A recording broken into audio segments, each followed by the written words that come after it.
Assalamualaikum warahmatullahi wabarakatuh. Alhamdulillahi wahdah, wassalatu wassalamu ala man la nabiyya ba'dah, amma ba'd. Yang saya hormati Ketua PCM Kanor dan seluruh jajarannya, Bapak-bapak dan saudara sekalian yang dimuliakan Allah. Alhamdulillah pada malam hari ini kita masih diberikan oleh Allah Subhanahu wa taala nikmat yang berupa kesehatan dan juga kesempatan sehingga kita bisa istiqomah dalam upaya membumikan ketarjian melalui kajian pada malam hari ini. Salawat dan salam semoga tetap terlimpahkan kepada uswah kita, kepada qudwah kita, yaitu Nabiullah Muhammad sallallahu alaihi wasallam, keluarganya, sahabatnya dan seluruh orang yang mengikuti sunnahnya sampai hari kiamat. Bapak dan saudara sekalian yang dimuliakan Allah, untuk malam hari ini kita mengangkat sebuah topik, yaitu tuntunan ibadah korban menurut tarjih Muhammadiyah. Insyaallah topik yang kita kaji di minggu yang lalu kita teruskan nanti setelah permasalahan korban itu selesai gitu. Jadi tetap nanti kita urut ya, bukan berarti kita topiknya loncat-loncat, tidak, tapi kita ambil karena topik ini penting untuk kita kaji, meskipun tiap tahun kita yang mengkaji korban dan tiap tahun kita juga korban, tapi permasalahan korban itu selalu berkembang gitu. Sehingga kalau kita tidak ilmui, maka terutama yang jadi panitia itu bagaimana merespon persoalan-persoalan korban yang tiap tahun itu pasti memunculkan permasalahan yang baru gitu. Setiap jenengan mungkin bertahun-tahun jadi panitia, tapi tiap tahunnya mungkin permasalahan yang muncul itu berbeda-beda. Maka topik ini cukup relevan untuk kita coba angkat dan nanti kita coba dalami. Tapi yang jelas satu pertemuan tidak cukup ya. Insyaallah 2 pertemuan kurang lebihnya. Nah, kenapa kok topik ini penting? Kalau kita lihat hasil hisab MTT, Majelis Tarjih dan Tajdid Pimpinan Pusat Muhammadiyah, dengan mempedomani hisab hakiki wujudul hilal. Jadi hisab hakiki wujudul hilal ini yang sering sudah kita sampaikan gitu. Apa yang dimaksud dengan hisab hakiki wujudul hilal?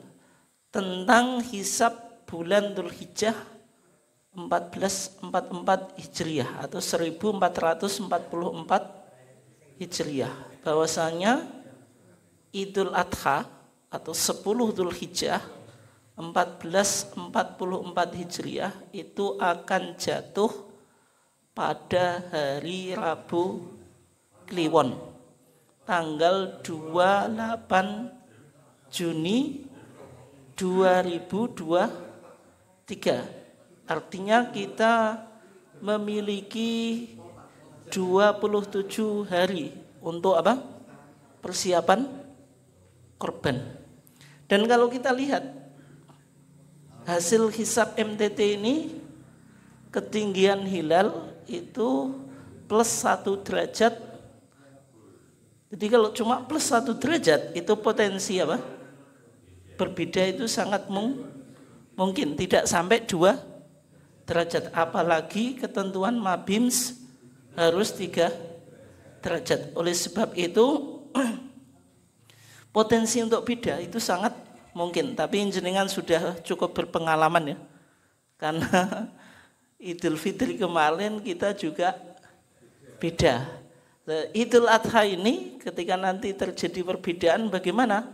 Biasanya jenengan rombongan korbannya tidak dalam satu kelompok itu Pak, tidak sesemuanya Muhammadiyah gitu. Nah, itu nanti bagaimana meresponnya itu kan paling penting untuk dikaji ya. Kalau misalnya nanti enggak sama, kapan menyembelihnya? Apakah tanggal tadi 28 Juni atau mungkin diundur di hari yang kedua misalnya nanti. Itu bagaimana, kan memunculkan persoalan yang baru. Makanya kajian ini tetap penting ya. Dan setiap ilmu itu kalau kita ulang-ulang itu tentu akan semakin apa? Semakin kokoh, dan pendekatannya juga beda. Dengan ketika kecil sudah belajar wudhu, tapi ketika ditanya dalilnya ya enggak tahu. Praktik wudhu mungkin ada juga yang praktik wudhunya belum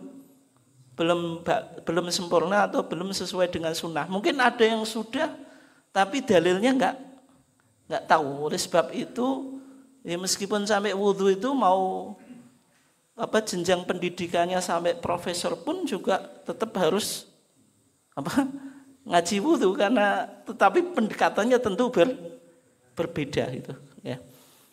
Nah, karena kajian kita itu tadi menurut tarjih Muhammadiyah, maka yang penting untuk kita coba lihat sejauh mana putusan atau fatwa tarjih yang sudah berbicara tentang korban.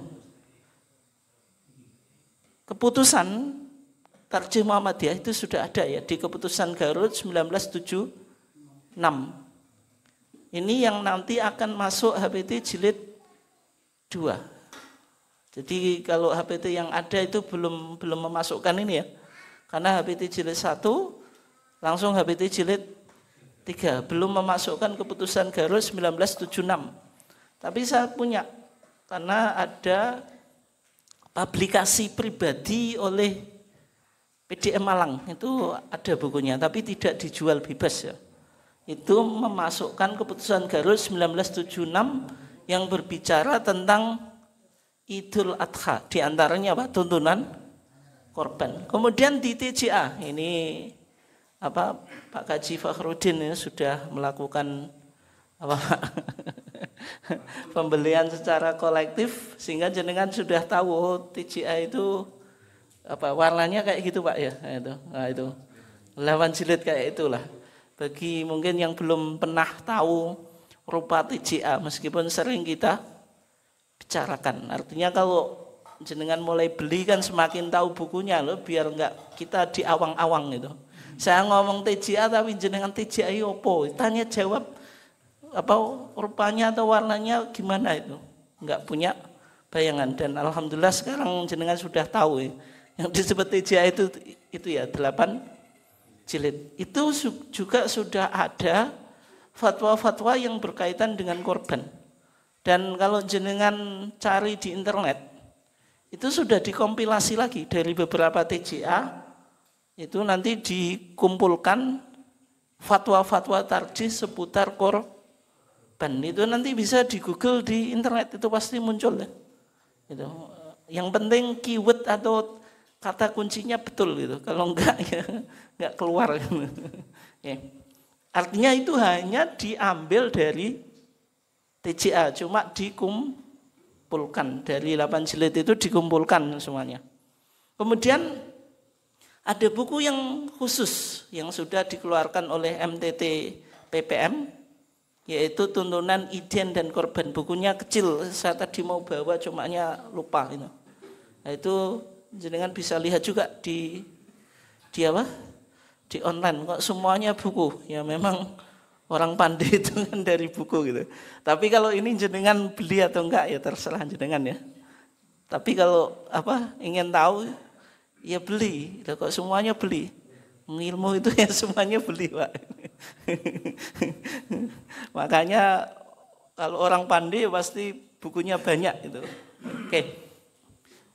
Ketika kita bicara tentang korban, yang perlu untuk kita coba kaji kembali bahwasanya historical korban atau sejarah korban itu sebenarnya sudah dilakukan oleh manusia pertama, yaitu Adam. Adam itu punya 2 anak, yaitu Qabil dan Habil.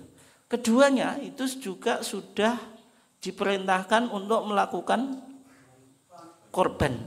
Makanya dalam Al-Quran diceritakan idh qoroba korbanan. Ketika kedua anak Adam yaitu Qabil dan Habil melakukan korban. Fatukubbila min ahadihima. Fatukubbila maka diterima min ahadihima dari salah satu dari keduanya. Korbannya siapa Pak yang diterima? Hah? Habil. Walam yutaqabbal minal akhar, dan yang satunya lagi tidak diterima, yaitu korbannya siapa? Qabil. Qabil itu seorang sahibuz zar'in, seorang petani, tapi dia berkorban dengan hasil pertanian yang cukup jelek gitu. Habil itu sahibu ghanamin, yaitu apa? Peternak, dia memilih dari kambingnya yang terbaik gitu. Nah, sehingga yang diterima itu ibadah yang dilakukan dengan keikhlasan atau dengan ketakwaan dan juga dalam bentuk yang terbaik. Nah, sehingga yang dianjurkan di dalam kita berkorban itu ya diantaranya memilih hewan yang terbaik gitu. Nah, makanya dalam ayat ini ditutup innama yataqabbalullahu minal muttaqin, sesungguhnya Allah itu hanya akan menerima ibadah dari orang-orang yang bertakwa, artinya dilandasi atas ketakwaan. Nah, dari manusia yang pertama ini, manusia pertama dalam perspektif Islam, bukan dalam perspektif Charles Darwin itu menulis buku The Origin of Species, yaitu mengkaji tentang asal mula spesies atau manusia itu. Kemudian melahirkan The Theory of Evolution, teori evolusi. Manusia disimpulkan dari kera karena memiliki beberapa kemiripan atau kesamaan itu. Disebut teori evolusi. Manusia itu dari kera kemudian berevolusi yang menjadi kayak kita itu. Tapi itu versi Charles Darwin. Maka dalam pandangan Islam tidak gitu. Manusia itu dari Adam.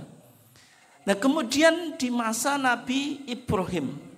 Nabi Ibrahim ini yang disebut Abul Anbiya, bapaknya para nabi. Kenapa demikian?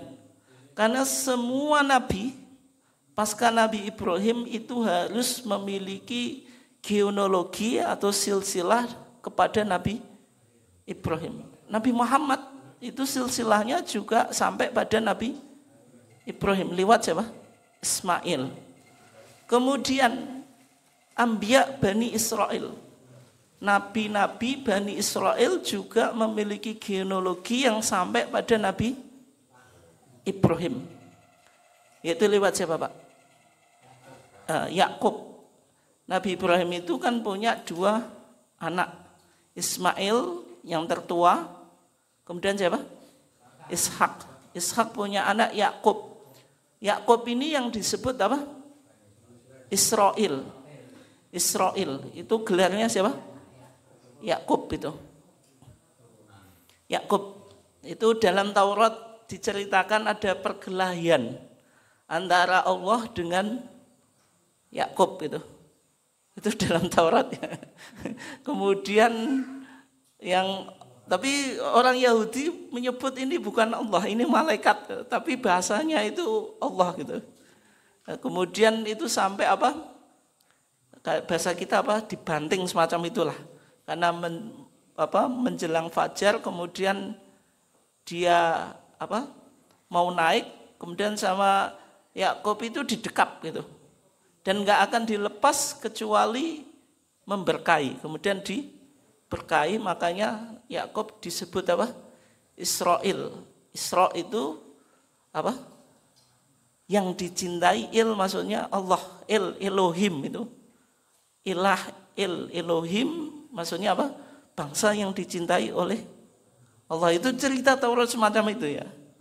Tentu dalam pandangan Islam ya cerita-cerita ini tidak bisa diterima. Bagaimana kok Allah turun ke bumi kemudian berkelahi dengan manusia. Meskipun dalam penafsiran Rabe atau tokoh agama Yahudi itu ditafsiri itu malaikat, tapi redaksinya itu tidak disebutkan malaikat itu. Oke. Nah, Yakub itu punya 12 anak itu. Salah satunya siapa Pak? Yusuf itu. Duanya ini yang disebut al-asbat. Dalam Al-Quran kan ada apa? Al-asbat, yaitu apa? Kabilah Bani Israel gitu. Sehingga semua nabi dari Bani Israel pasti lewat ini gitu. Sehingga apa? Lahir Sulaiman, Daud, siapa? Musa dan seterusnya itu. Semuanya merujuk pada sosok siapa? Ibrahim. Sehingga dalam studi agama atau studi perbandingan agama, comparative religion atau apa muqaranatul adyan, ada istilah al-adyan as-samawiyah, agama-agama langit, atau yang disebut Abrahamic faith.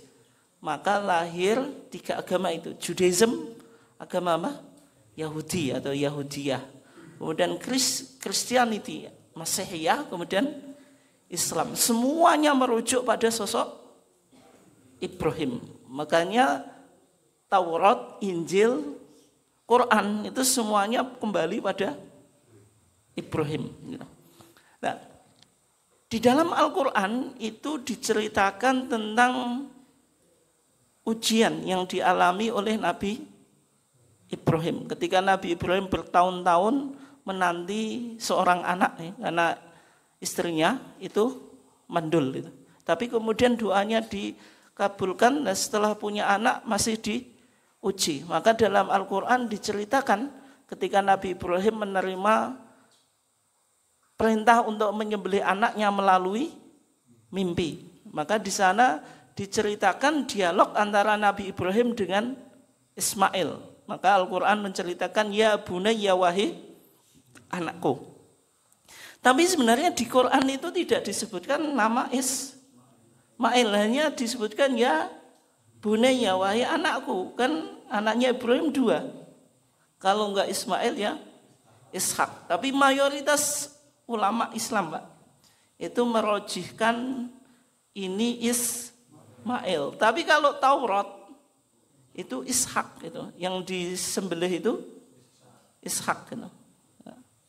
Nah, kenapa kok mayoritas umat Islam merojihkan Ismail? Karena Ismail itu lebih tua daripada Ishak. Dan ketika ada perintah menyembelih anaknya, Ibrahim itu hanya memiliki 1 anak. Sehingga yang paling potensi itu Ismail. Meskipun dalam Taurat disebutkan apa?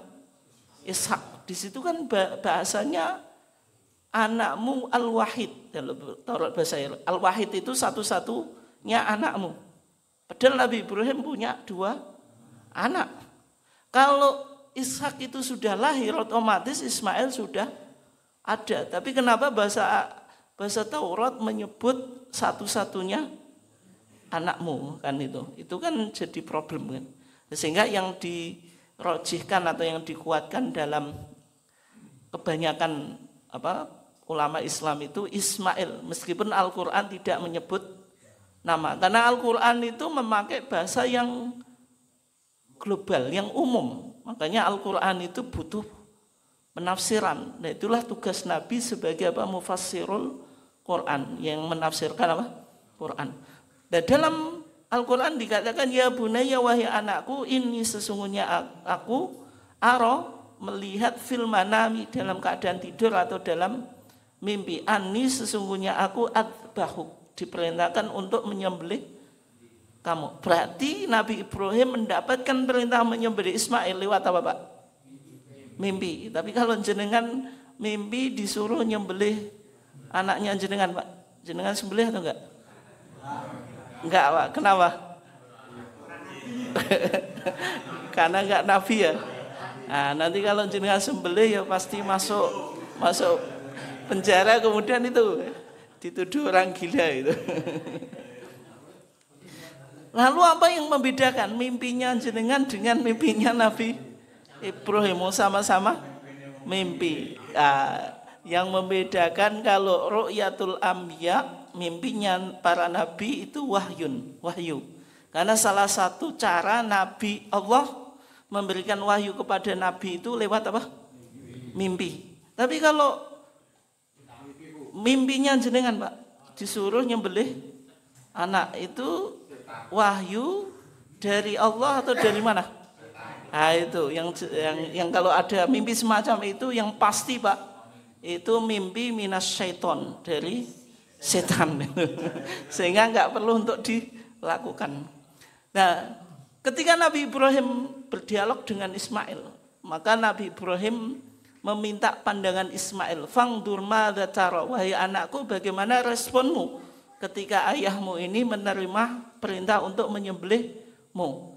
Qala ya abati, ini responnya Ismail ya, wahai bapakku, if'al ma tu'mar, lakukanlah apa yang diperintah. Satajiduni insyaallahu minas sabirin, maka engkau akan mendapatiku jika Allah menghendaki termasuk orang-orang yang sabar. Ini jawaban kesolehan Ismail, karena Ismail itu soleh, taat kepada Allah dan taat kepada bapaknya. Nah, ketika Nabi Ibrahim ingin merealisasikan mimpinya Pak, maka di situ Allah mengatakan wa fadainahu bidzibhin azim. Kemudian ditebus Ismail itu dengan penyembelian yang besar. Dalam pandangan ahli tafsir diganti dengan kambing domba atau kabshin azimin, yang gemuk atau yang besar tadi. Nah, sehingga ini memunculkan Pak nanti pandangan kita, apakah yang baik itu korban kambing atau korban sapi. Tapi kalau di Ismail ini kan ditebus dengan kambing. Kemudian siapa? Habil itu korban kambing. Tapi kita di zaman sekarang Pak, hasilnya antara kambing dengan sapi itu banyak mana? Banyak sapi. Sehingga panitia sapi itu lebih semangat daripada ngurus korban kambing gitu. Makanya nanti kita lihat mana yang lebih utama gitu. Oke. Nah, kemudian yang berikutnya definisi korban. Apa yang disebut dengan korban? Korban itu berasal dari kata qoroba yaqrubu korbanan. Makanya tadi ayatnya apa? Idz qoroba apa? Korbanan. Artinya apa? Qorib itu isim fa'ilnya, dekat. Tapi dalam bahasa Arab, pembahasan atau dalam kitab fikih bahasa Arab, pembahasan tentang korban itu judulnya itu udhiyah Pak. Nanti jangan lihat di tuntunan korban terbitan MTT, atau jenengan punya kitab apa? Fikih Islami Sulaiman Rosyid, itu judulnya apa? Udhiyah. Bukan korban, judulnya apa? Udhiyah, tapi bukan korban. Meskipun korban itu sebenarnya bahasa Arab gitu. Dan juga istilah korban ini yang populer di Indonesia. Mungkin banyak di antara kita udhiyah saja baru dengar sekarang ya. Nah, udhiyah itu berasal dari kata duha. Duha itu apa? Waktu duha. Waktu apa Pak? Waktu yang diawali apa? Ketika matahari terbenam, kira-kira apa? Satu penggala atau satu tombak sampai apa? Sampai duhur atau zawal gitu. Ketika matahari sudah geser ke barat sedikit atau sudah bergeser dari titik kulminasi, itu yang disebut waktu duha. Tapi kenapa kok penyembelian di hari raya Idul Adha itu disebut udhiyah Pak?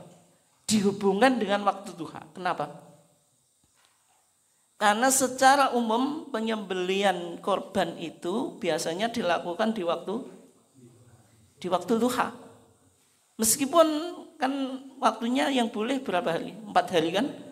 Tanggal 10 Dzulhijjah atau Yaumun Nahri, Ayyamut Tasyrik 3 hari, 11, 12, 13. Artinya di 4 hari ini kan boleh kita menyembelih hewan korban meskipun siang atau malam. Siang itu bisa setelah duhur, bisa setelah asar. Hanya saja malam ini khilaf di kalangan para ulama, ada yang membolehkan, ada yang tidak. Tapi yang membolehkan tentu dengan syarat Pak, harus menyembelihnya benar. Artinya ada apa? Lampu atau ada penerangan gitu. Kalau misalnya nggak ada lampu ya potensi menyiksa apa? Hewan. Karena Nabi bersabda apa? Idza dzabhtum fa ahsinu apa? adzibhah gitu. Kalau engkau menyembelih hewan maka tetap harus dilakukan dengan baik, tidak boleh menyiksa gitu. Nah sehingga tadi disebut udhiyah karena dihubungkan dengan kebanyakan kita menyembelih hewan kurban yaitu di waktu duha, atau juga bisa disebut yaumun, disebut an-nahar karena apa? Fasholli li rabbika wanhar. Itu secara bahasa atau etimologi. Kemudian secara terminologi atau syar'an wa istilahan yang disebut dengan korban itu nanti jenengan yang punya TJA dilihat di jilid 5 ya, halaman 129 itu. Ini artinya karena kajian kita tarjih ya definisinya apa yang ada di kitab tarjih yaitu di TJA. Di sana dikatakan yang disebut korban itu apa? Menyembelih hewan. Nanti hewannya hewan apa gitu. Waktunya hari nahar, tanggal apa? 10 Dzulhijjah dan hari-hari tasyrik yaitu 11, 12, 13 dengan niat mendekatkan diri kepada Allah. Berarti niatnya taqarruban ilallah, mendekatkan diri kepada Allah, bukan untuk sekedar senang-senang. Ya. Misalnya jenengan menyembelih kambing, kemudian niatnya senang-senang dengan keluarga, tidak dibagikan, Pak. Meskipun di hari apa? Idul Adha, tapi tidak diniati korban, hanya menyenangkan keluarga, maka tidak bisa disebut ibadah korban. Dan sebagai realisasi rasa syukur atas nikmat yang diberikan Allah. Maksudnya apa? Kalau dalam 1 tahun itu kan kita diberikan nikmat yang cukup banyak. Misalnya jenengan petani, sawahnya apa Pak? Semakin tambah. Yang bisnisnya semakin lancar. Yang kerja di kantor gajinya semakin naik gitu. Nah, dari sekian nikmat dalam 1 tahun ini dibanding dengan harga kambing atau hewan korban, Pak. Sekarang kalau sapi berapa?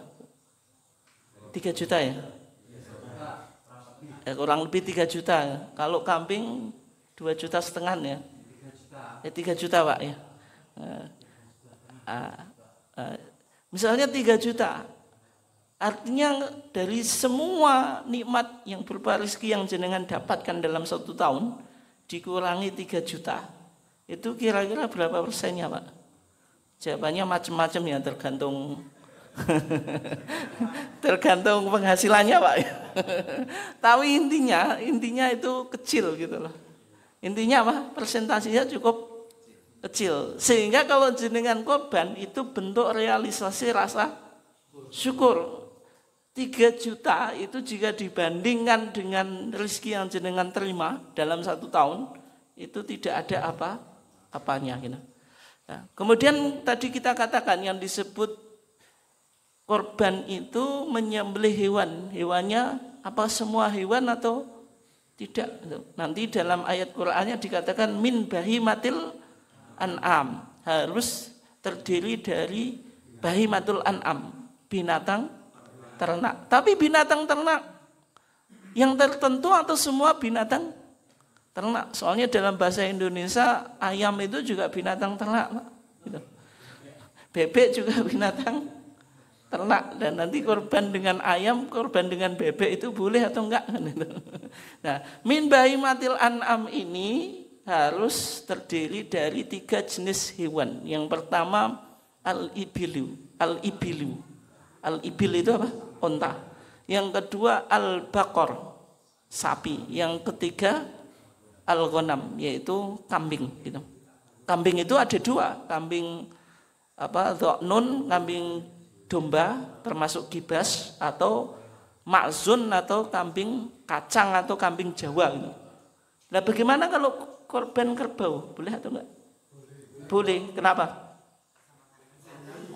Masuk kategori sapi. Makanya zakatnya kerbau itu dikiaskan dengan zakatnya sapi. Kalau sudah 30 itu sudah mulai nisab gitu.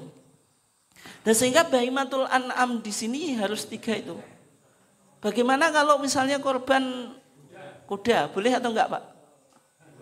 Halal atau enggak korban itu? Kuda halal. Boleh atau enggak? Boleh. Enggak tuan. Angel sekarang kuda itu harganya jutaan ya Pak itu. Nah, larang ya. Tapi kalau misalnya ada orang yang korban dengan kuda itu boleh atau enggak itu?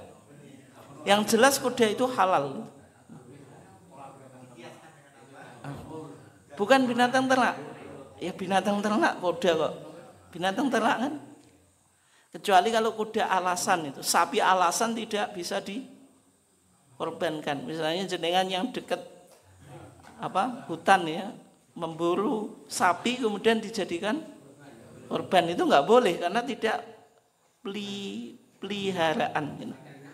Harus binatang ternak tadi. Nah bagaimana kalau rusa? Rusa itu halal atau enggak?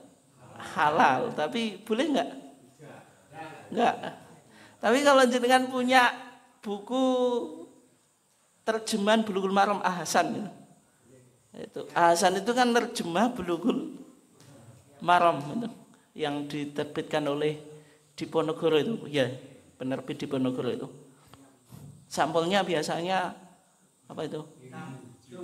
Ada yang merah, ungu, merah, macam-macam ya sampulnya tergantung hitam ya. Nanti jenengan lihat di sana ada keterangan karena Ahsan itu di samping menerjemahkan ngasih keterangan. Di sana juga diperbolehkan korban dengan kuda dan juga dengan rusa. Tapi pendapat ini pendapat yang agak anomali atau menyimpang dari pandangan mayoritas itu. Meskipun Ahsan membolehkan. Karena dalam Al-Qur'an cuma dikatakan min bahimatil an'am, maksudnya binatang ternak yang kena kewajiban zakat. Unta kalau 5 itu sudah masuk nisab. Jenengan punya sapi kalau 30 sudah mulai masuk nisab. Kalau kambing berapa Pak? 40. Tapi kalau jenengan punya bisnis peternak enggak tadi loh. Kuda. Wajib dizakati atau enggak Pak? Dizakati atau enggak? Iya, tapi zakatinya gimana Pak? Nisabnya berapa? 30 ya, sama dengan sapi. Enggak, itu 30 itu sapi. Nah. Padahal jarang larang tadi. Kalau misalnya enggak dizakati penaan, hasilnya banyak, tapi kok enggak kena zakat. Yang jenengan peternak kambing, peternak sapi yang jauh dibanding kuda kok kena zakat. Mana keadilan di sini? Tetap dizakati Pak, tapi zakatnya bukan zakat binatang ternak, tapi zakat apa? Zakat tijarah, zakat perdagangan atau masuk zakat zakat apa? Zakat perdagangan nanti 2,5% gitu. Ya itu zakat mal juga Pak. Itu masuk apa? Zakatul mal. Termasuk kuda itu juga zakatul mal. Zakat mal itu kan banyak kan. Pokoknya selain zakatul fitri itu disebut zakatul mal. Hanya saja tadi sektornya macam-macam. Sektor pertanian, sektor peternakan, sektor bisnis, sektor profesi itu. Semuanya disebut zakatul mal. Oke. Kemudian waktunya tadi yaumun nakhri tanggal 10. Ayyamut tasyrik, hari-hari tasyrik 11, 12, 13. Kenapa kok disebut ayyamut tasyrik, Pak? Tasyrik itu artinya apa? Apa, Pak? Makan daging kurban ya, karena dalam hadisnya apa? Kullu ayyamit tasyrik dzibhun. Setiap hari tasyrik boleh menyembelih binatang kurban. Tapi makna tasyrik itu apa? Tasyrik itu dari kata syarkun. Syaraka yusyariku tasyrik. Maksudnya apa? Mengarahkan ke arah timur. Maksudnya apa? Kok dihubungkan dengan arah timur? Karena di zaman Nabi, orang setelah korban itu belum ada kulkas, Pak, belum ada freezer untuk mengawetkan daging. Maka yang dilakukan apa? Menjemur atau mendendeng. Kalau dijemur itu biasanya kalau jenengan punya pengalaman jemur daging atau jemur gabah, Pak? Jemur gabah atau mepe gabah ya. Kalau jenengan pas mepe gabah lihat mana, kalau mau mepe gabah pasti lihat timur gitu. Nah, itu matahari sudah terbit atau belum, cari panas kan itu. Demikian juga dulu orang Arab semacam itu gitu. Saking banyaknya apa? Daging. Dulu belum ada kulkas atau freezer ya. Sehingga itu yang dilakukan. Sehingga hari itu disebut apa? Ayyamut tasyrik gitu. Ya. Kemudian niatnya harus taqarrub kepada Allah, bukan yang lainnya. Misalnya jenengan pada hari korban jenengan menyembelih kambing, tapi menyembelih kambingnya di belakang rumah, Pak. Kemudian supaya tidak diketahui oleh tetangga, kemudian dimakan untuk satu keluarga atau keluarganya jenengan misalnya, itu disebut korban atau enggak? Enggak ya, kok enggak?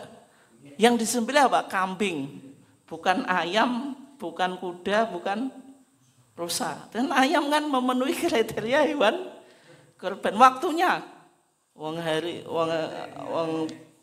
10 Dzulhijjah kok.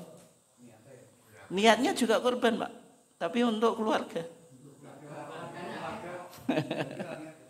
Ganti enggak niat. Itu disebut korban atau enggak? Ya. Tapi bisa kita pahami, Pak, kalau korban itu ibadah dimensinya apa? Sosial. Kalau dimensi sosial berarti harus apa? Ada porsi yang diberikan kepada orang fakir dan miskin. Sehingga dalam Al-Quran dikatakan apa? Fakulu minha. Fakulu maka makanlah kamu, wahai shahibul kurban. Berarti shahibul kurban boleh makan daging hewan yang dikorbankan. Tapi minha, min itu litab'id, menunjukkan arti sebagian. Berarti yang dimakan tidak semuanya. Tapi kalau tadi kan hanya dimakan semuanya untuk keluarga. Makanya diteruskan ayat itu, wa'at'imu, disuruh apa? Ngasih bagian daging kepada orang lain, yaitu siapa? Al-ba'isal faqir, orang yang sengsara lagi fakir. Sehingga korban itu dimensinya apa? Sosial gitu. Oke. Berikutnya gimana? Nah, maksimal berapa? Nanti itu di belakangnya. Maksimal atau minimal? Nah, kalau maksimal itu memang tidak ada ketentuan secara pasti gitu. Bahkan di kalangan para ahli fikih yang penting ada porsi yang dibagikan kepada fakir miskin. Ya, porsi itu macam-macam, misalnya cuma 1 kilo gitu. Itu sudah disebut korban selama ada yang dibagikan kepada orang lain. Tapi Pak, kembali, ketika ibadah itu dimensinya sosial, berarti jenengan semakin banyak porsi yang diberikan itu semakin banyak. Sehingga Nabi korban menas 100 unta itu kan tidak mengambil, Pak. Di sebagian yang lain Nabi hanya mengambil kabit. Kabit itu apa? Hatinya saja. Itu. Artinya kalau ibadah dimensinya sosial, semakin banyak porsi yang diberikan kepada orang lain itu semakin baik gitu. Nah, sehingga semacam itu nanti kembali kepada kemaslahatan. Itu. Yang dianggap maslahat bagaimana? Makanya nanti kembali misalnya jenengan membentuk panitia korban dibagikan ke masyarakat, biasanya di sini berapa? 1 kilo atau 2 kilo? 4 kilo, Pak ya? 4 kilo. Wah, banyak, Pak. Kok akeh enggak? Ya so aku tak pindah ke sini ya, jadi dapat 4 kilo. Di tempat saya 1 kilo kadang 2 kilo. 2 kilo itu sudah mentok, Pak. Rata-rata cuma 1 kilo ya. Iya. Kalau sahibul kurban berapa, Pak, biasanya? Tadi bagikan masyarakat 4 kilo. Sahibul kurban berapa? Biasanya sampai 1 dibagi 7 orang. Oh, itu 7 orang. Maksudnya kalau di kilo berapa itu? Berapa? 4 hampir sama no Pak berarti. Ya. Berarti hampir sama tuh ya. Hampir sama. Tapi di masyarakat yang lain ya, biasanya dibagikan 1 kilo atau 2 kilo. Nanti sohibul kurban itu 5 kilo. Semacam itu boleh atau enggak? Jawabannya boleh. Kalau dianggap maslahat, apalagi menyenangkan, menggembirakan sohibul korban. Kadang-kadang sohibul korban kalau disamakan itu yang gremeng Pak, sehingga spirit korban itu tidak muncul. Wis padha wae kok korban ambek gak ya wis gak usah korban wae kan. Nah, itu. Tapi kalau misalnya tadi dia dapat misalnya 5 kilo, saya ngambil 2 kilo saja atau 1 kilo saja, ya boleh gitu. Tapi kalau misalnya panitia melebihi sohibul korban daripada yang tidak korban, dianggap itu maslahat, menggembirakan orang yang berkorban, itu ya tidak apa. Nah kemudian bagaimana tentang pandangan ulama dibagi sepertiga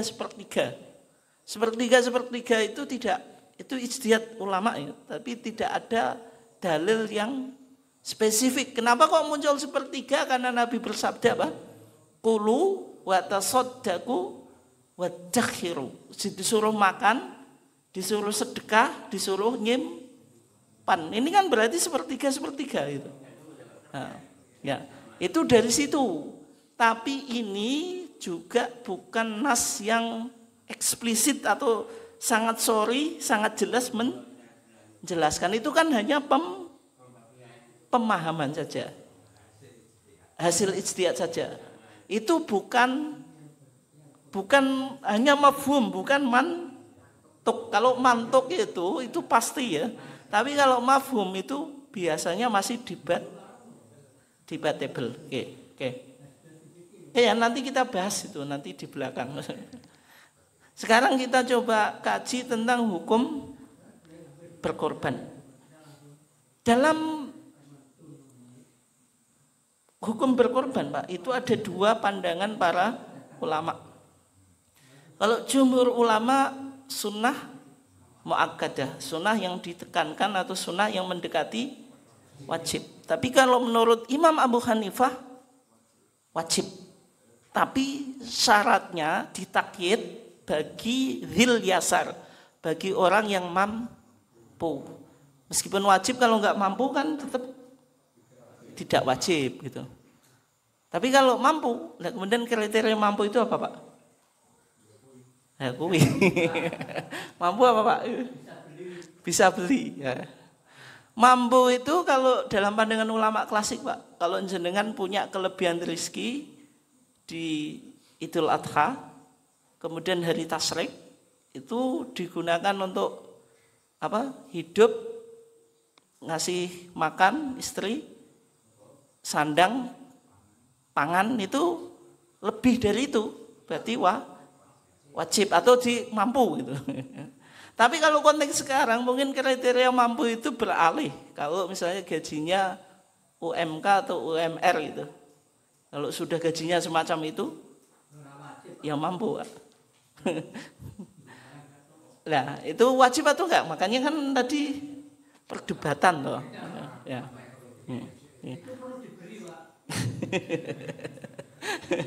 Ya. Jadi menurut Imam Abu Hanifah itu hukumnya apa? Wajib itu. Ini kan mampu itu ijtihad lagi Pak itu. Yang penting jenengan mampu dan berkorban, tidak itu dulu Pak. Tetap nafkah keluarga itu tercukupi. Nanti kalau jenengan korban ternyata istrinya Pak? Enggak kopen, misalnya anaknya butuh biaya sekolah, enggak terbayarkan karena digunakan untuk korban. Pertimbangannya macam-macam ya itu. Maksudnya jenengan yang tahu kondisi masing-masing gitu. Tapi kalau misalnya semuanya aman Pak itu, nafkah istri aman, sekolah aman, ya sudah berarti jenengan sudah saatnya apa? Korban itu. Oke.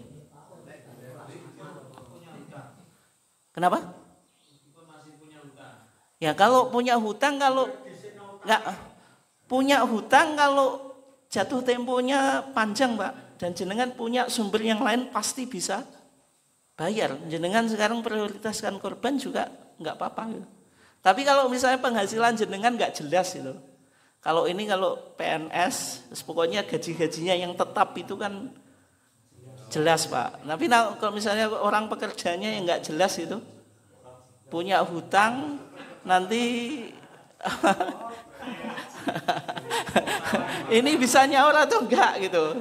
Nah semacam itu ya lebih baik mikir hutangnya gitu. Tapi kalau yang gajinya jelas gitu, sumbernya jelas, PNS itu stabil atau apalah itu, yang di perusahaan yang gajinya tiap bulan itu bisa dikalkulasi, itu kan boleh misalnya. Karena nanti tetap bisa menutupi atau mengcover hutang gitu. Oke. Nah, dalam pandangan Imam Abu Hanifah, Pak, kenapa kok wajib? Karena fasholli li rabbika wanhar. Tapi ukurannya bukan kurang terus Pak, karena manusia itu pasti masih kaya pun bilangnya tetap kurang gitu. Nah semacam itu nggak selesai Pak. Orang semakin kaya itu semakin merasa kurang Pak. Jenengan dulu belum punya motor, saya pingin motor. Sudah punya motor masih kurang, pingin mobil. Punya mobil masih kurang, pingin beli bis gitu. Punya bis masih kurang, belum bisa beli sepur. Gitu. Nah, itu manusia, ketomaan manusia itu semacam itu. Oke. Nah, maka fasholli li rabbika wanhar. Wanhar ini kan perintah, menunjukkan arti wajib. Karena apa? Al aslu fil amri apa? Lil wujub. Kemudian yang kedua, ini biasanya hadis yang biasanya sering disampaikan Pak di masyarakat. Itu hadis Abi Hurairah. Rasulullah SAW bersabda, "Man kana lahu sa'atun," siapa yang memiliki kelapangan, walam yudhahi, tidak mau berkorban, fala yaqrabanna, janganlah ia sekali-kali mendekati musallana, tempat salat kita atau kami. Ini kan Rasulullah melarang orang yang mampu tapi tidak mau berkorban, nggak usah mendekati tempat sholat. Berarti seolah-olah kan wajib Pak. Dia karena meninggalkan kewajiban korban, ya lebih baik tidak usah mendekati tempat sholat. Dan hadis ini juga bisa kita jadikan dalil Pak. Berarti pelaksanaan Idul Adha itu di lapangan, kan Nabi bilang musholana. Yang kedua, binatang korban itu disembelih di tempat publik atau di lapangan. Di Rasulullah di musholanya, bukan artinya apa, di tempat publik. Kenapa? Karena syiar. Sehingga kalau misalnya dengan korban delik-delik itu Pak, biar nggak tahu orang lain, itu kan berarti ada masalah dalam ibadahnya. Korban itu dimensinya sosial kok didelikno kan itu. Makanya Nabi kan bilang makanya Allah itu kan berfirman apa?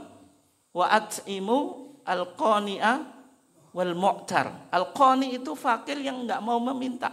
Mu'tar itu enggak sungkan Pak meminta. Ada orang korban jerabing gitu, ngenteni bagian itu suruh tetap dibeli gitu. Tapi kalau misalnya ada orang nggak punya malu itu Pak, bukan pokoknya ngenteni kok nemah ya oleh jatah ngono-ngono, boleh panitia memberikan kebijakan. Tapi kalau memang betul-betul fakir gitu, kalau misalnya kan enek jatah dewe-dewe, itu panitia melihat kemaslahatan ya boleh-boleh saja Pak. Maksudnya disesuaikan dengan jatah itu. Oke. Kalau semacam itu tergantung maslahat dan tergantung situasi dan kondisi itu. Oke. Tapi hadis ini meskipun disahihkan oleh Al-Imam Al-Hakim ya, lakin rajjaha al-a'immah ghairuhu, akan tetapi para imam hadis ghairu selain Imam Hakim itu merojihkan hadis ini mauquf, bukan marfu. Mauquf itu artinya apa? Sampai pada sahabat, yaitu Abu Hurairah, tidak sampai pada Nabi. Sehingga hadis ini dari segi sanad itu diperdebatkan. Hadisnya ini mauquf atau marfu. Dan kebanyakan ulama merojihkan hanya mauquf, hanya sampai pada Abu Hurairah. Sehingga pandangan Al-Hafidz Ibnu Hajar Al-Asqalani, ini saya kutip dari Bulughul Maram, Pak. Meskipun hadis ini disahihkan oleh Imam Hakim, tapi para imam hadis selain Imam Hakim menguatkan hadis ini mauquf gitu. Sehingga ditarjih dan pandangan jumhur ulama, meskipun korban itu dianjurkan tapi tidak sampai wajib, hanya pada level sunnah muakkadah. Tapi meskipun sunnah muakkadah itu kan mendekati wajib, sehingga ya tetap kalau mampu tadi ya sebisa mungkin untuk dilakukan. Kenapa kok tidak dipahami wajib, Pak? Karena kalau kita lihat di hadis Ummu Salamah, Pak, di sana Rasulullah SAW bersabda, "Idza ra'aitum hilala dzulhijjah." Kalau engkau melihat hilal bulan Dzulhijjah, berarti hilal masuk penanggalan baru yaitu Dzulhijjah. Wa arada dan menghendaki siapa ahadukum, salah seorang di antara kamu, ayyudhya, untuk berkorban. Kalau ingin berkorban, ingin atau menghendaki menunjukkan arti wajib atau enggak, Pak? Hah? Rasulullah bersabda, kalau kamu sudah melihat tanggal 1 Dzulhijjah, seseorang di antara kamu ingin berkorban, wajib atau enggak? Ingin. Kenapa? Ingin. Yo nak ingin, Pak. Nek gak pingin, kan yo gak korban. Berarti sesuatu yang digantungkan dengan keinginan itu wajib atau sunnah? Sunnah. Kalau wajib itu enggak perlu untuk digantungkan dengan keinginan. Jenengan pingin tuh gak pingin kudu dilakoni, wajib kok. Tapi kalau sunnah itu digantungkan pada keinginan, gitu. Sehingga korban tidak dipahami wajib. Tadi, kalau seorang di antara kamu melihat tanggal 1 Dzulhijjah dan menghendaki berkorban, fal yumsik, hendaklah dia menahan an sya'rihi, maksudnya tidak potong rambut kepala, rambut kumis, atau ketiak dan lain-lain, DLL atau DST dan seterusnya. Wa adfarihi, dan kuku-kukunya, kuku tangan, kuku kaki. Ada kuku yang lain, Pak? Kuku bima.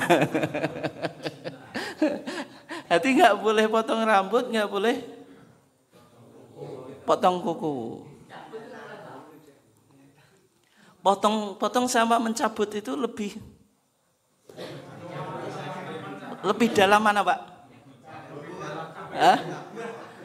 Mencabut itu namanya qiyasu aula, Pak. Al-Quran, wala taqul lahuma uff, janganlah kamu mengatakan kepada orang tuamu uff. Atau misalnya apa bahasa Indonesianya? Apa uff itu apa? Yes, pokoknya atau apalah itu. Terus jenengan pukuli orang tua jenengan. Enggak ada dalilnya tapi pukul itu. Enggak ada larangan untuk memukul orang tua. Yang kita pakai kias, Pak. Uff saja enggak boleh, apalagi mukuli, kan itu. Nah, makanya kalau tadi motong saja enggak boleh, apalagi cabut. Nah, kemudian yang sering menjadi perdebatan, Pak, di kalangan Muhammadiyah itu, yang tidak boleh potong rambut, kuku, itu sahibul korban atau hewannya, Pak?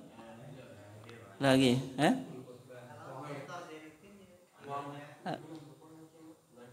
apa, Pak? Kalau Dr. Zainuddin, hewannya. Kenapa, Pak?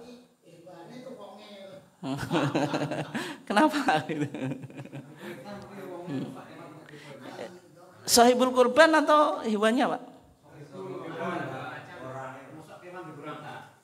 Kenapa, Pak?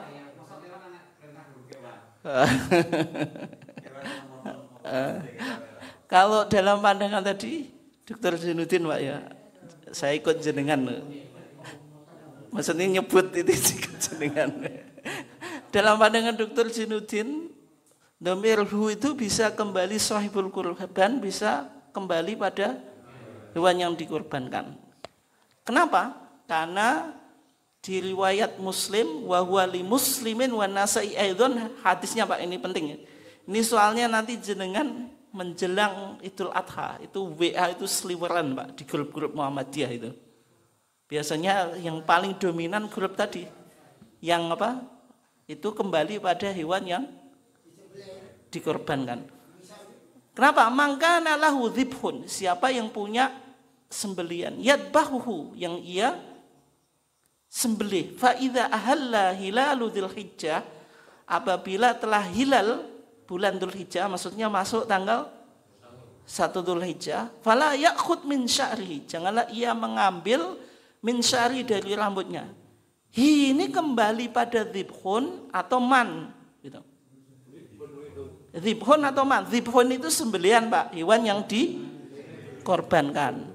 Man itu sahibul Quran, korban. Min sya'ri itu kembali dzibhun atau man. Alasannya Dr. Zainuddin Pak, kembali pada dzibhun. Kenapa? Karena dhamir itu ya'udu ilal qarib wa laysa ilal ba'id. Dhamir itu kembali ke yang dekat, bukan yang jauh. Yang dekat mana Pak? Man atau dzibhun? Dzibhun. Sehingga fala ya'khud min sya'rihi wa adfarihi hatta yudhahya, tidak boleh mengambil rambutnya, kuku-kukunya sampai ia berkorban. Itu kembali pada dzibhun, pada apa? Hewannya itu. Sehingga jenengan enggak boleh potong rambut hewan, Pak. Kalau kambing domba kan diambil bulunya, kan biasanya dibuat kain wol, Pak, itu. Kemudian kalau selain itu, Pak, kalau misalnya sapi enggak boleh apa? Kukunya jenengan ketoki gitu. Tahu Pak?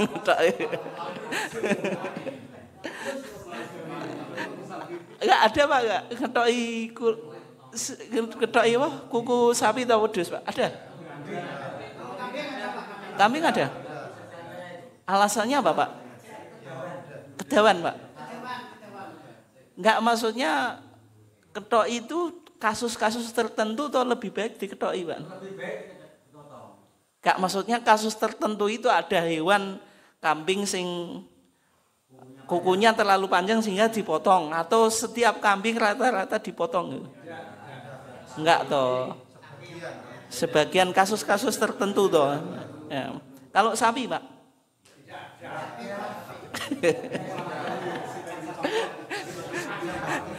Jangan jawab enggak.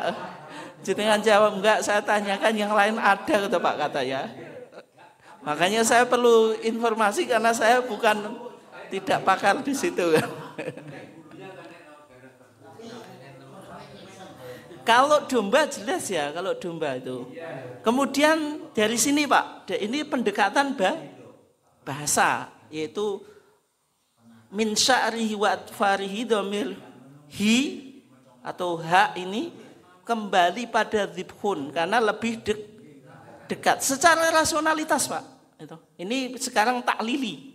Taklili itu apa? Rasionalitas. Kenapa kok enggak boleh potong rambut hewan dan juga kuku hewan? Biar tidak stres, Pak. Kalau hewan korban itu stres, disembelih itu memengaruhi rasa daging. Itu alasan rasionalitasnya, Pak, itu. Sehingga hewan korban itu supaya tidak terjadi kestresan, maka tanggal 1 Dzulhijjah itu sudah bulunya tidak boleh dipotong, diambil kain wolnya itu, Pak, atau kukunya dipotong itu. Itu pandangannya tadi Dr. Zainuddin MZ. Tapi sebenarnya, Pak, gitu, membaca hadis itu kan tidak satu hadis dibaca gitu. Harus melihat yang lainnya. termasuk menyimpulkan ini dhamirnya kembali pada yang dekat atau yang jauh, meskipun kaidah umum mengatakan kembali pada yang dekat. Tapi ada enggak orang Arab yang ahli bahasa, Imam 4 itu yang punya pandangan kembali pada dhibhun? Sudah saya cek Pak, dari sekian ulama pendapat itu kan muncul itu aneh-aneh Pak kadang.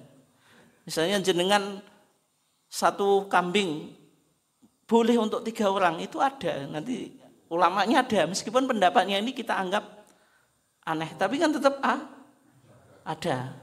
Korban ayam ada Pak, jenengan nanti lihat 10 salam Abu Hurairah itu korban ayam. Enggak, itu kan pendapat aneh tapi konteks di sini Pak, kalau yang tidak boleh dipotong rambutnya dan kukunya itu kok sejauh pembacaan saya itu saya belum menemukan, meskipun ada pendapat aneh itu. Biasanya pendapat aneh itu muncul Pak, tapi itu saya tidak menemukan. Semua ulama bilang kembali pada sahibul korban. Padahal ulama itu ya ulama Arab Pak, itu bahasa Arabnya jelas tidak ada masalah, mereka ahli bahasa gitu. Sehingga hadis ini, hadis 1 kemudian dianalisa, digunakan untuk menyimpulkan sebuah hukum, itu enggak cukup. Harus melihat redaksi atau riwayat yang lain. Makanya saya telusuri Pak ini.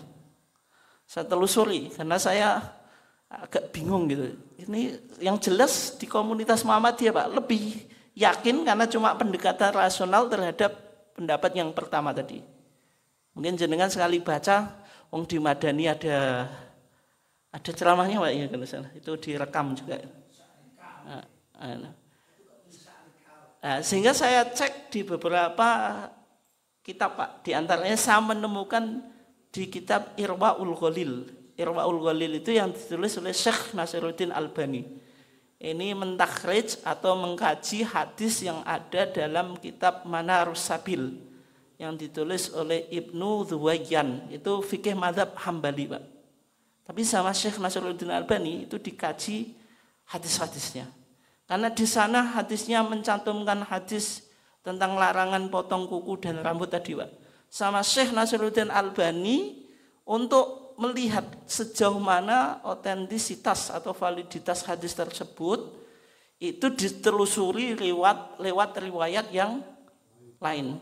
Dari Ummu Salamah, kalau tadi yang awal itu marfu' Pak, kan Ummi Salamah anna Rasulullah SAW, berarti hadisnya apa? Marfu' sampai pada Rasulullah. Tapi walahu tariqun tsaniyatun an Ummi Salamah mauqufan. Ada jalan yang kedua dari Ummu Salamah tapi hadisnya mauquf, tidak sampai pada Nabi. Rawahul Haris ibn Abdurrahman an Abi Salamah an Ummi Salamah qalat idza dakhala asyru dzulhijjah, apabila telah masuk tanggal 10 Dzulhijjah, wala ta'khudanna, janganlah engkau mengambil min sya'rika, dari sya'rika itu kalau jenengan paham bahasa Arab, sya'rika itu sya'rika itu kamu, mukhotob ya. Mukhotob itu orang yang diajak bicara atau the second person, orang kedua. Kalau kita orang pertama kan mutakalim atau the first person. Kalau orang kedua apa? Mukhotob. Kalau orang ketiga goib itu. Min sya'rihi itu kan goib, orang ketiga. Tapi di hadis ini Rasulullah bicara pada orang kedua. Bilangnya apa? Fala ta'khudanna min sya'rika. Janganlah sekali-kali engkau mengambil min sya'rika dari rambutmu. Yang diajak Rasulullah orang atau hewan, Pak? Orang. Masa Rasulullah bicara pada hewan korban? Wala min atfarika. Dan juga tidak boleh mengambil kukumu. Pakai kap lagi Pak, menunjukkan orang yang berkorban atau orang kedua. Fala tadbah, janganlah engkau menyembelih. Larangan menyembelih hewan, mau menyembelih yang lainnya Pak. Hewan korban loh. Ini kan hatta tadbah, sehingga engkau menyembelih. Masa hewan korban yang menyembelih hewan korban yang lainnya Pak. Ya kan ya nggak mungkin. Ya jelas orang dipertegas lagi apa yang disembelih, udhiyataka, hewan korbanmu. Masa hewan korban menyembelih hewan korban yang lainnya kan nggak mungkin. Boleh wedhus kan nggak mungkin Pak.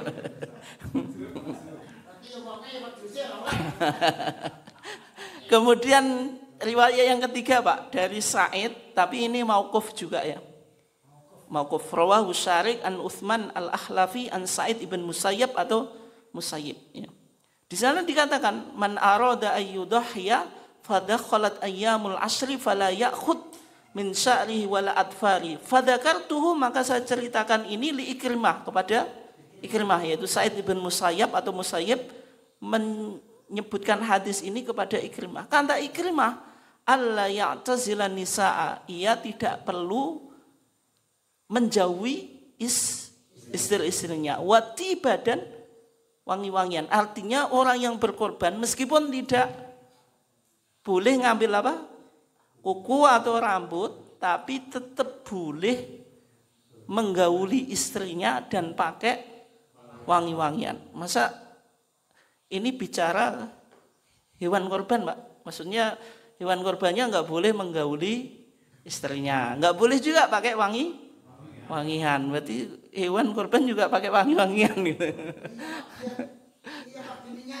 Itu kan diminyai, maksudnya dia sendiri pakai. Ini kan ala ya'tazilan nisa awatib ini kan. Iya Pak. Tapi kan itu sahibul korban Pak yang minyai, bukan dirinya sendiri gitu. Nah itu ya. Nah kenapa kok demikian? Di antara hikmahnya Pak. Di antara hikmahnya itu apa? Kamalul maghfirah. Sempurnanya ampunan bagi sahibul korban. Kalau misalnya kukunya dan rambutnya itu diambil, berarti ada bagian tubuh yang tidak terampuni. Ada ini Pak, nilai spiritualitas atau purifikasi.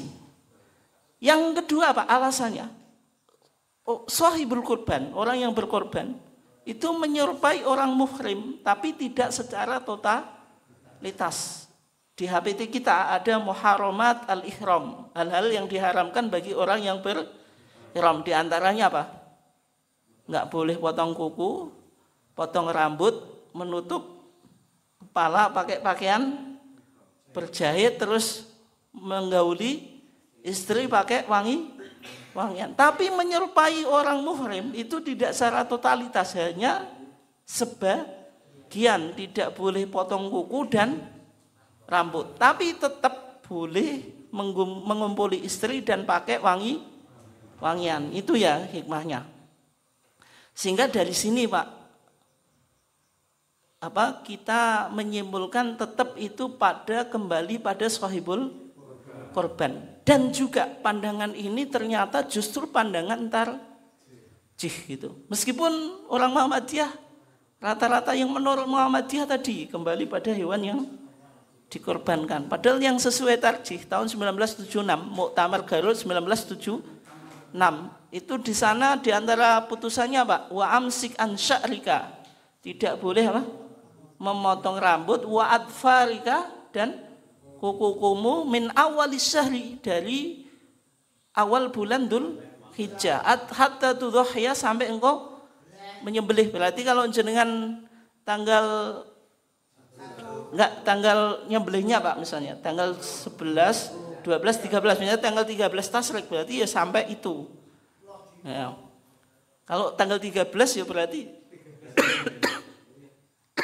13 hari itu.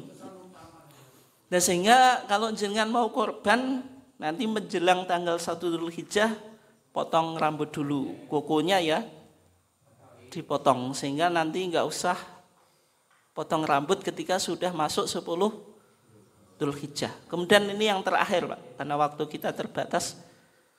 Kenapa kok korban tidak wajib?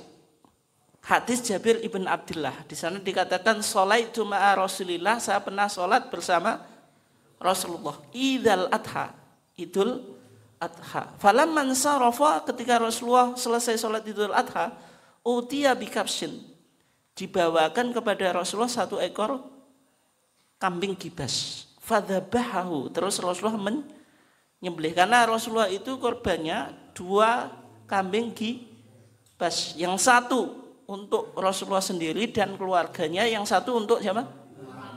Rasulullah dan umatnya. Ketika menyembelih Pak, Rasulullah, berarti di sini yang menyembelih siapa?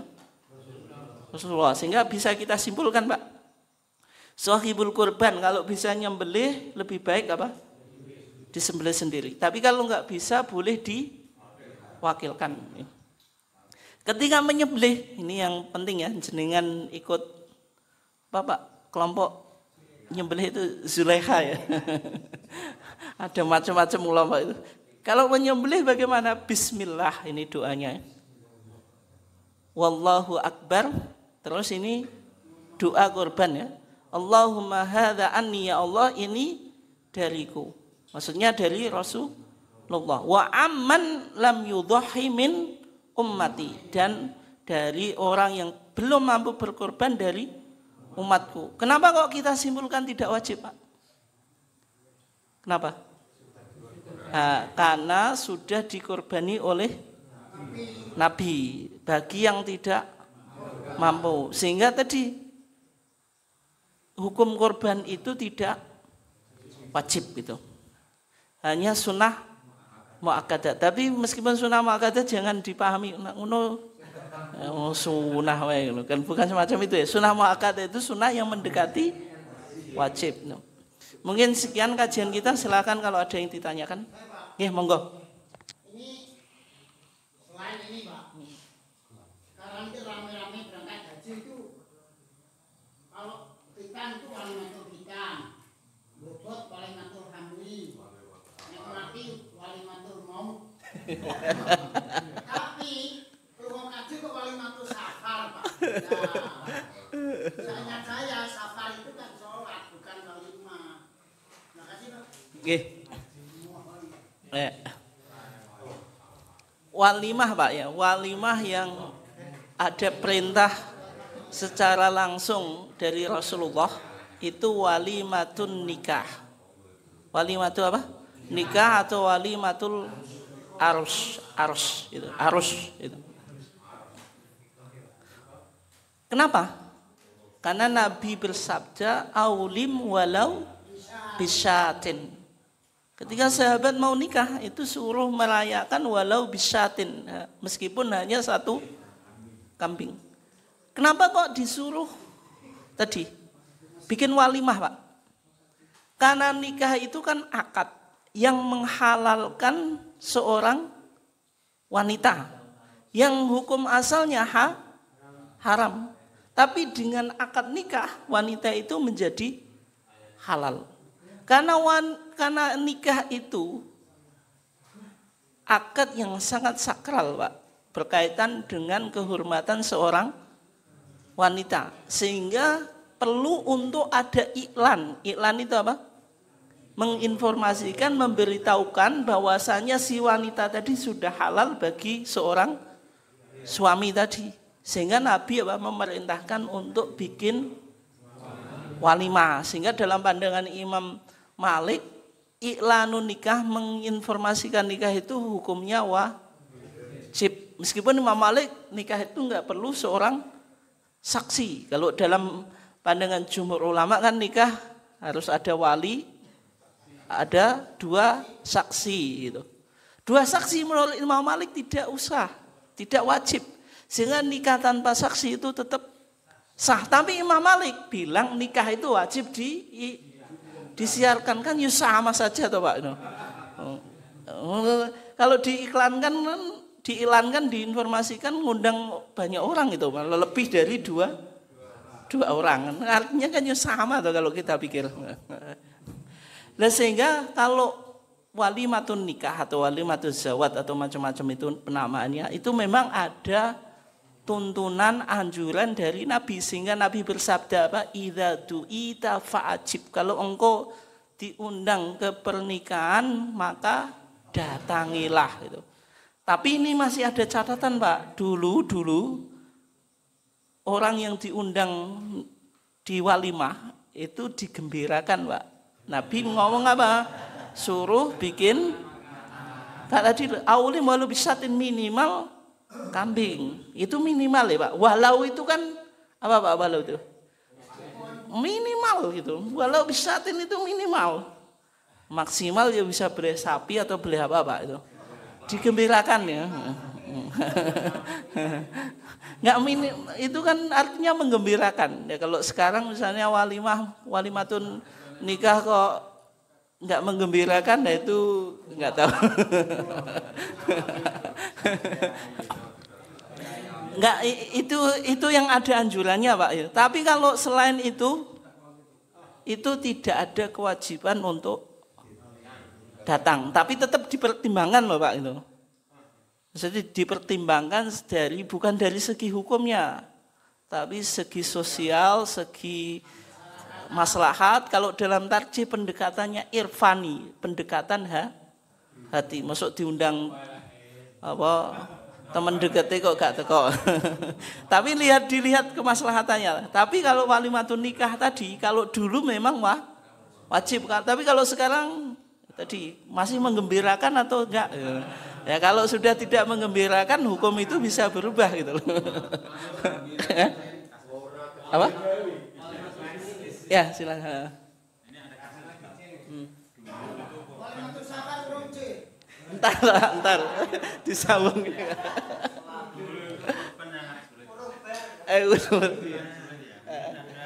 Seseorang korban diserahkan pada Pak Yai. Oleh Pak Yai itu disembelih ketika nahar, tapi dagingnya digunakan untuk resepsi pernikahan, untuk mantu. Itu bagaimana? Ya, nanti saya hubungkan ke situ ya. Belum selesai tadi. Saya ke sana dulu. Ya sekarang setiap momen itu walimah Pak, semua macam-macam. Haji itu sebelum berangkat walimah, setelah berangkat walimah, jelatan sosial itu semakin banyak sekali Pak. Sekarang walimah itu macam-macam. Anak kecil sudah walimah Pak. Kan sudah dilatih itu Pak. Ya kan? Sudah anak kecil suruh ngadu Pak. Ya ulang tahun harus ngadu semacam-macam ya. Nah bagaimana walimatul hajj atau disebut walimatus safar? Kenapa kok disebut walimatus safar? Karena haji itu kan melakukan perjalanan sama dengan orang safar gitu. Sehingga tadi dibikin walimatus safar. Meskipun ada walimah semacam ini Pak, tapi secara hukum beda dengan walimatus nikah atau zawat itu. Sehingga prinsip ini loh Pak, agama itu mudah, al-masyaqqatu tajlibut taisir, itu yang perlu untuk dipikirkan gitu. Wong walimatu nikah saja ketika sudah tidak menggembirakan perlu untuk dikaji ulang. Apalagi tadi ada walimah yang lain ini masih menggembirakan atau menyusahkan. Sebagaimana Mbah Iya Ahmad Dahlan dulu mengkritik praktek tahlilan. Agama ini mudah kok. Orang pasca kematian harus tahlilan dan biayanya harus ngutang. Itu yang perlu untuk dikaji di situ ya, itu intinya. Mungkin jawabannya cuma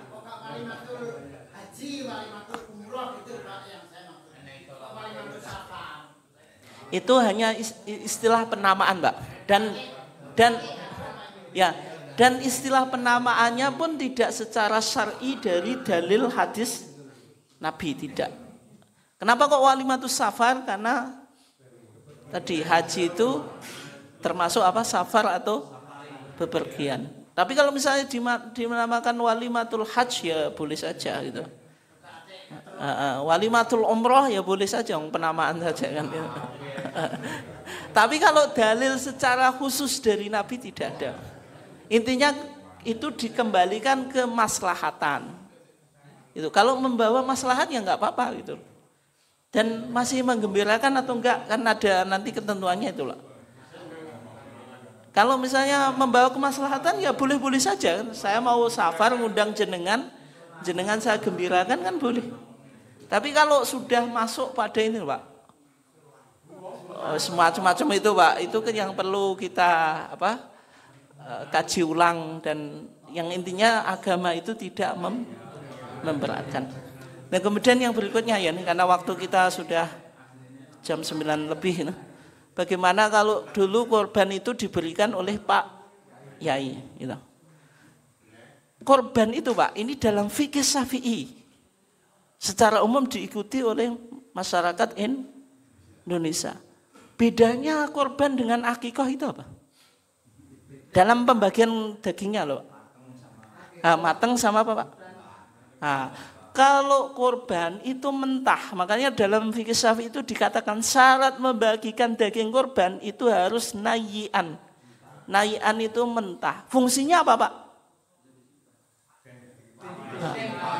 Bisa apa Pak?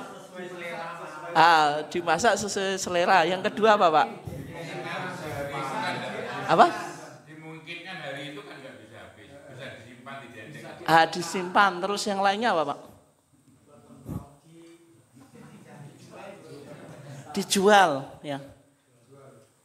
Sehingga dalam fikih Syafi'i Pak, kenapa kok disyaratkan nayian harus mentah? Karena korban itu ketika diberikan orang fakir itu menjadi tamlik Pak, kepemilikan.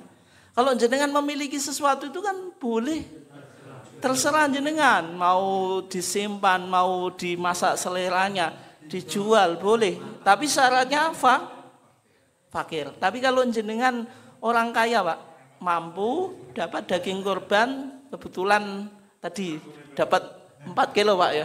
Itu kalau 2 orang enggak 8 kilo Pak. 3 orang ya tinggal kali ya. Kok banyak sekali terus jenengan jual. Etis atau enggak? Enggak orang kaya loh, orang mampu. Tidak etis. Makanya dalam fikih Syafi'i orang kaya itu boleh mendapatkan daging tapi sedekah atau hadiah, sehingga tidak boleh dijual. Tapi kalau orang miskin dapat daging banyak, daging korban banyak, boleh dijual karena itu sudah tamlik, terserah kan. Dia punya banyak daging, nggak punya kulkas, gimana nyimpannya kan gitu. Tapi kalau jenengan orang kaya ya pasti punya kulkas Pak. Dia punya daging banyak tapi uangnya nggak ada, otomatis ya dijual. Tapi kalau orang kaya daging banyak uang ya ada kan, itu bedanya itu ya. Sehingga Pak, kalau misalnya korban diberikan Pak Yai, kemudian sama Pak Yainya itu dimasak kayak dulu, saya masih ingat kecil saya itu modelnya. Kan dulu sama Pak Yai itu kan hanya diundang makan. Itu bertentangan dengan fikih Syafi'i Pak. Saya juga nggak tahu ini kiai ininya itu secara umum madzhabnya Syafi'i kok menyalahi kitabnya sendiri gini. Itu nggak boleh gitu.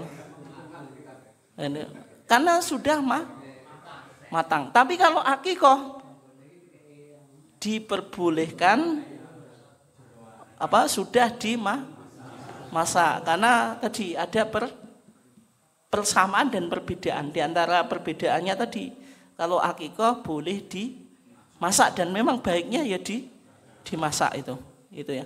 Nah sehingga kalau misalnya apalagi kiainya dibikin hajatan, ya Pak. Itu pendekatan irfani saja loh, pendekatan hati saja sudah nggak cocok, nggak etis lah itu. Oke, mungkin itu ya. Ini karena kajian korban ini insya Allah nanti ada pertemuan kedua, pokoknya nyantai saja. Yang penting kita ngajinya paham gitu ya. Kita tutup kajian kita dengan bacaan alhamdulillah. Wassalamualaikum warahmatullahi wabarakatuh.